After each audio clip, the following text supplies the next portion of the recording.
Welcome to another episode of Monster Monday from the Ready to Die channel. This series explores the design of a creature I have built for Pathfinder 2nd Edition. The stat block for this creature can be found over on the Monster Monday blog, as well as the Twitter and Discord, all of which are linked below.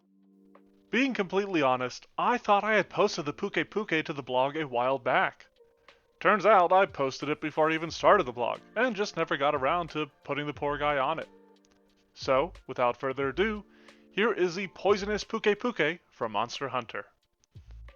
Now this is a bit of a swing from the dire and deadly Geismagorm to the lowly and somewhat goofy Pukei-Pukei, who I initially conceived as a 5th level creature.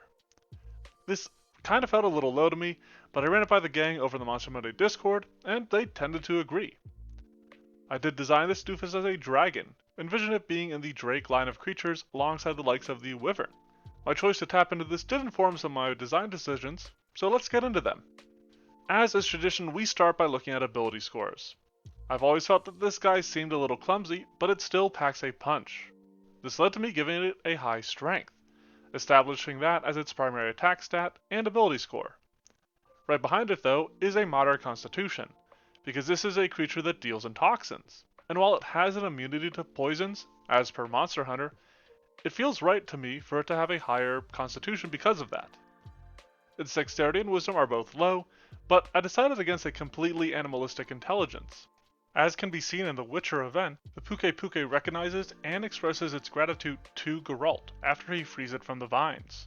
It then still uses a moderate perception, which again felt right for a creature that can find the right food to eat even in the midst of battle. Both of its skills are moderate. Acrobatics helps in the Pukei-Pukei's flight, and athletics actually plays a part in its kit, albeit a minor one.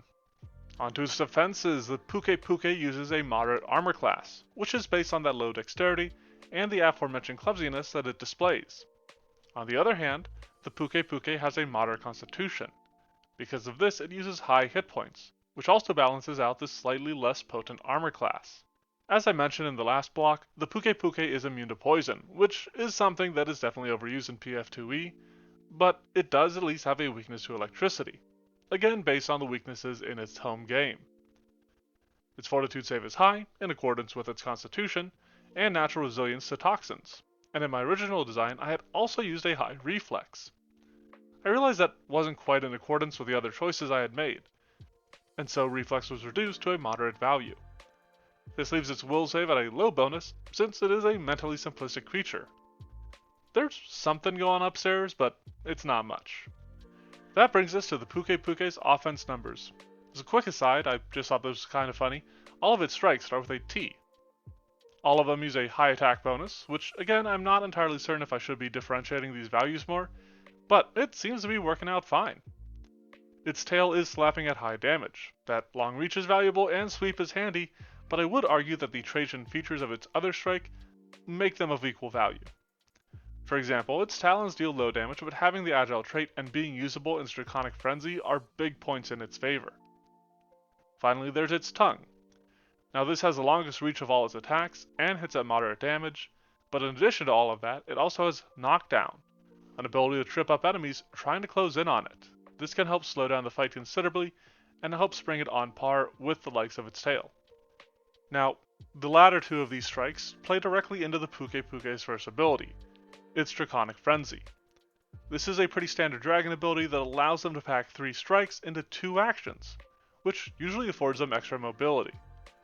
This is especially true for the Pukei-Pukei, where it doesn't really have any other single action abilities, though if its last strike was a tongue strike, it could try going for a knockdown. This is also the ability that was directly inspired by the Drakes. In addition to that though, the Pukei-Pukei doesn't have a standard breath weapon, much like many other Drakes do, and instead has a toxin spray ability. This is a pretty standard area effect with limited use damage and a high DC. However, it is set apart through its use of a basic fortitude save, since it is a toxin that the Pukei-Pukei is producing. Furthermore, to better exhibit the idea that the Pukei-Pukei can spray this poison from its maw or its tail, it can choose to produce a single 30-foot cone or 2 15-foot cones on opposite sides of it, just to really stick it to the rogue. Where's your evasion now, huh? If that wasn't enough, the Pukei-Pukei can also adapt Toxin, to alter some of the basic effects of what it unleashes with its Toxin spray. This is inspired by the Pukei-Pukei eating mushrooms, nuts, and berries while you're facing it to add different effects to its spray. I did simplify it a little bit by having it simply be an action that the Pukei-Pukei performs, but perhaps a manipulate trait could be added to it to better simulate that idea. I also wanted to incorporate that sometimes it just releases splashes of poison with its attacks and movements, leading to this modifying its tail spin as well. As for the 3 effects it can do, it can leave a creature briefly stunned unless they succeed on a high DC save, inflict them with persistent poison damage, or leave behind slippery puddles of toxins that enemies trip upon. While this does mean that the Pukei-Pukei has to spend all 3 of its actions to perform these effects, it adds both some nice variety and potent abilities to what this colorful critter can create. Savvy listeners may have noticed that I mentioned another ability in there, Tailspin.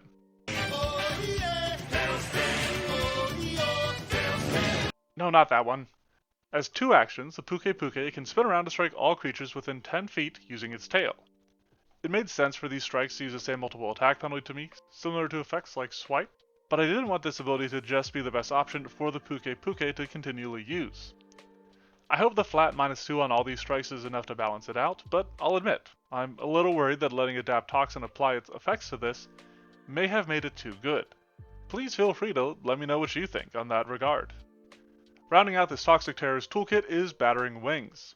This reaction allows the Pukei-Pukei to try to knock back creatures that hit it, as it gets flustered in combat, waving its wings wildly, which is based on some of its animations.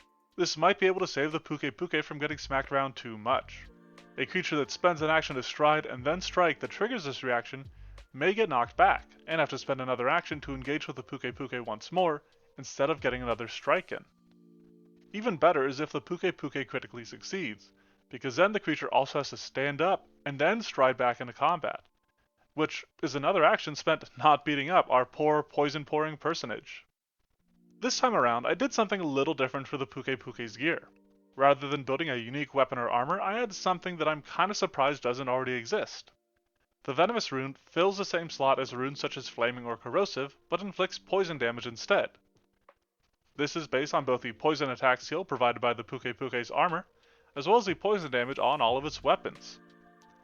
I like its crit effect making enemies a bit more vulnerable, but I did consider a passive effect instead where it bolsters poisons applied to it. It is something that I'm going to keep turning around in my head for a while, but we'll pass on for now. However, that brings us to the end of our discussion. The poison-puking Pukei-Pukei presents a potent peril to unprepared players, producing perfidious prospects to plague the party. It's a nice, relatively low-level dragon to throw at players that are making names for themselves, or one to have join a combat after your players start picking up evasion, and you need to remind them to be afraid of area attacks once more. Not a huge fan of adding to the absolute slew of creatures that are immune to poison, but it was kind of inevitable with this little lizard. Let me know what you think of this creature and what others you would like to see in a comment. If you want to check out the other monsters I've made, or even the stat blocks and other versions of this monster, head over to the Monster Monday blog or Twitter, linked below. Thanks for watching, and have a monstrous Monday.